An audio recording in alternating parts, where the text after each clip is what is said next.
Hello everybody, Virtual Rook here, and today we're going to be going over the virtual reality news for August 16th of 2024. It's a new segment that I've been thinking about doing, but from feedback from the community, it sounds like people are interested in hearing what I think's going on, so let's get right to it. I figure we'll start things off by talking a little bit about VR games and, some current bad news and good news that's going on right now in the industry. Grand Theft Auto San Andreas VR unfortunately seems like it has the final nail in the coffin. Meta announced earlier this week that they'd be putting an indefinite hold on production of Grand Theft Auto San Andreas VR, and that themselves and Rockstar will be going different directions but hope to work together in the future. This is a huge bummer because I know a lot of people were really excited for this game, and I was excited because this seemed like a great potential for new users to come into the VR space, and it's just a bummer to see it go under. So I'm sorry if I'm the first one that told you about this, but yeah, so I guess we're not getting that good old Grand Theft Auto vibe yet in VR. Hopefully eventually, because it doesn't sound like they're completely breaking away from Rockstar. It's just that it fell through. So hopefully in the future, something from Rockstar in VR would be so cool. In happier news, we have our first gameplay trailer for Behemoth, which if you haven't heard about Behemoth, it dropped like this really cool looking trailer that was just graphics, like it wasn't actual gameplay or anything. I think like about a year or two ago now at this point. Just looked really neat, but now we actually have official gameplay, so let's have a look at that real quick.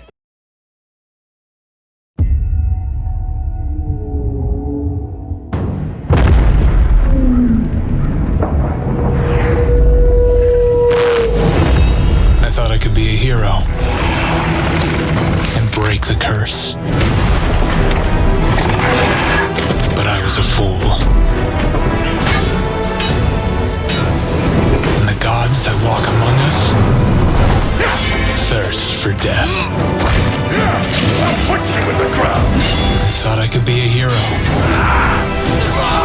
but heroes don't survive the Forsaken Lands. Only monsters do.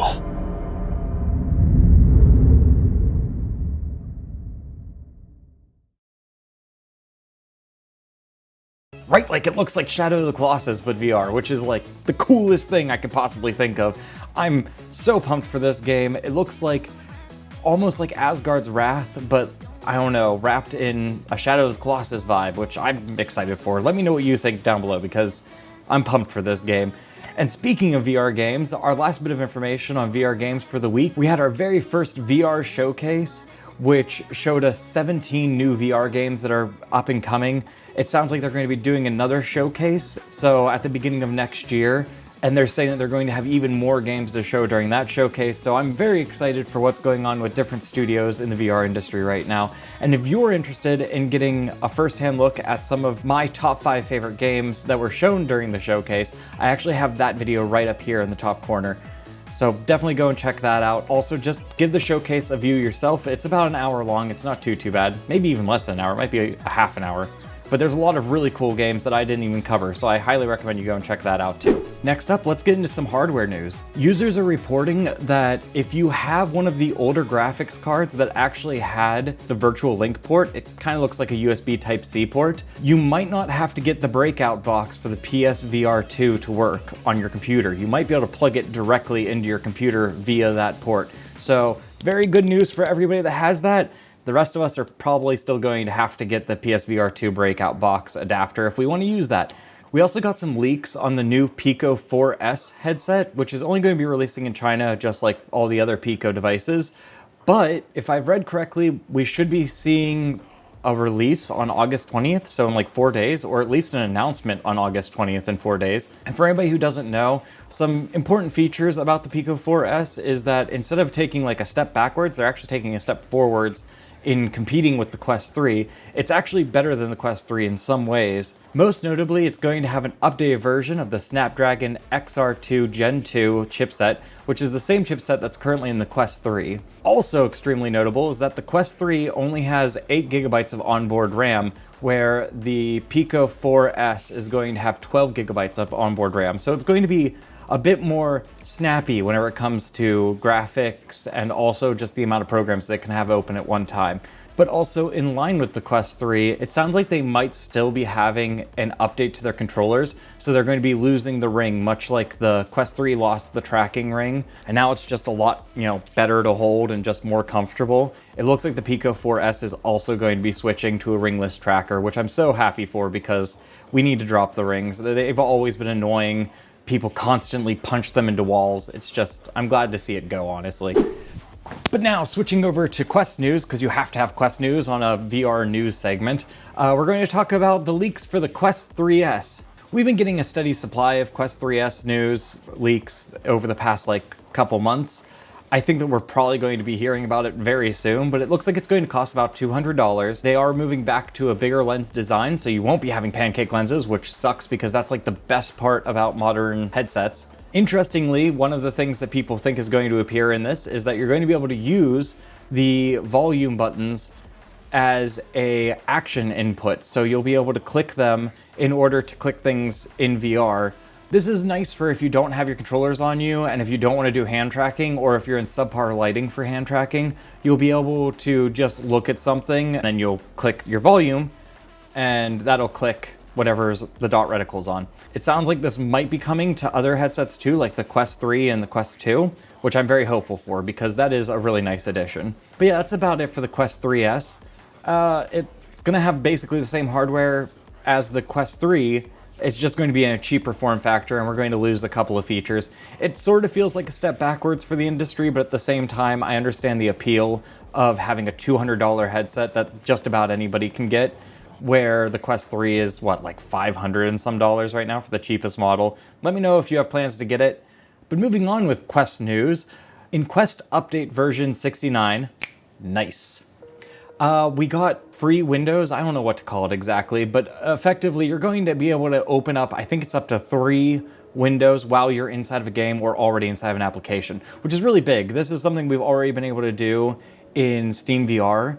And it's cool to see this on a standalone headset. So if you're, playing a game and you want to have music up, you can open up Spotify and have that floating in the world with you. And all of that will be standalone. So it's not going to be, attached to a computer. It's just nice to see this quality of life update. But wait, we also have some leaked stuff. Not necessarily leaked, but I guess data mined. User Luna over on Twitter has found a couple of really interesting little tidbits of data inside of the Quest Update version 69. And in that, they found that codec avatars are still hopefully on the way, and it looks like they're still working on that. We might actually see it eventually. I don't know when, but that's just cool to see. But what I'm most excited about as far as leaks go is it looks like there's some kind of partnership maybe happening between Meta and Windows to actually allow for a direct connection to your Windows PC on your Quest 3, which would just be amazing to me because right now one of the biggest problems with spatial computing on the Quest 3 is that it relies so heavily on other applications. I can't access all of my Windows programs unless I go through Virtual Desktop or Steam VR, and they all have their own problems and issues. It would be really cool if I could just open up my Windows PC screens on the Meta Quest 3 directly. Because if I could do that, then it just gets rid of the middleman. All right, for this next segment, I'm going to have to adorn my hat, so 1 second.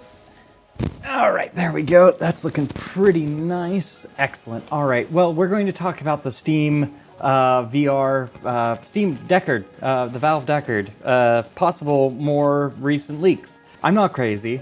We're all crazy. You're crazy too, because you're watching this, so it's okay. As we all know, Sadly It's Bradley is still doing a lot of data mining, and Sadly It's Bradley's community is still doing a lot of data mining too on all of the VR updates that come through Steam. So let's just really quick talk about something cool that might be potentially pointing towards, Index 2 or Deckard or whatever you want to call it. Who knows? Let's just talk about it, right? So in one of the most recent updates, there has been a addition where you are actually able to look through the camera of your VR headset and it'll search for a QR code and then zoom in on said QR code and it'll add filters to the view of it in order to make it easier for the VR headset to scan the QR code, seemingly to let you log in to Steam VR through a wireless headset. The reason why this is kind of a big deal is that, you know, why would you need that for like the Quest 3? And obviously you wouldn't need it for the Valve Index because the Index is directly connected to your PC. So the only thing that makes sense is that there would be some kind of wireless headset that we don't know about yet that you would sign into Steam VR using this QR code camera system. So I mean, like, I'm not crazy, you're crazy. Anyway, that's going to do it for VR News for August 16th. Let me know what you think, because I know this is a new segment for me. I worry that I maybe was a little bit too wordy during this, so I hope it didn't go on for too long. I hope you're still here with me. And if you are, please make sure that you subscribe, because we are almost at 1,000 subscribers, and it'd be so awesome if we could hit that. But yeah, let me know what you think down in the comments. What was the most interesting bit of news that was brought up today? And also, is there anything that you think I could do differently to make these a little bit more interesting for you? Thank you so much real quick to my Ko-Fi supporters. That's Vega and Starry-Eyed Prince. Truly, thank you for your support. If you would also like to be a Ko-Fi supporter, consider going to this link right here. It only costs you $3 a month, and you get little update videos from me. Anyway, that's going to do it for today. Thank you so much for watching, everybody, and I will see you next time for more news, hopefully next Friday. All right, have a good one, everybody. Talk to you later. Bye for now.